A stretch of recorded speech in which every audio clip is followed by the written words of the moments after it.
नीम की चौड़ी पत्तियां हवा में कांप रही थीं। सुनसान सड़क पर मीना अपनी स्कूटी दौड़ा रही थी। अचानक स्कूटी की हेडलाइट जवाब दे गई। घना अंधेरा चारों तरफ छा गया। मीना घबरा गई। मोबाइल नेटवर्क भी नहीं था। कुछ दूर चलने के बाद सामने एक टिमटिमाती रोशनी दिखाई दी। मीना ने राहत की सांस ली और स्कूटी उस रोशनी की तरफ मोड़ दी। ये एक पुरानी जीर्ण शीर्ण ढाबा था। जंग लगे साइन बोर्ड पर चाय समोसा लिखा हुआ था।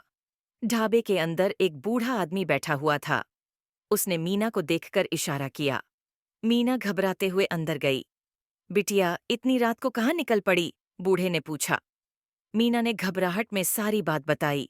बूढ़े ने मुस्कुराते हुए कहा, चिंता मत कर, मैं मैकेनिक हूँ, तुम्हारी गाड़ी ठीक कर देता हूँ।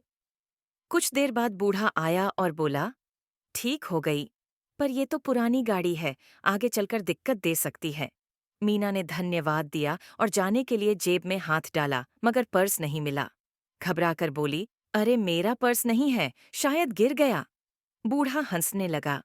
पर्स वहीं है स्कूटी पर, तुमने घबराहट में सीट के नीचे गिरा दिया होगा।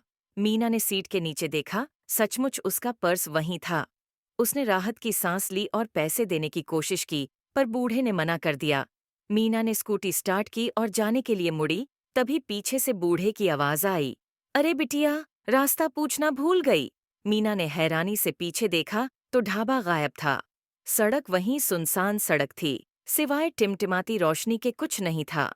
मीना समझ गई, यह कोई अलौकिक शक्ति थी जिसने उसकी मदद की। उसने घबराते हुए आगे गाड़ी दौड़ाई।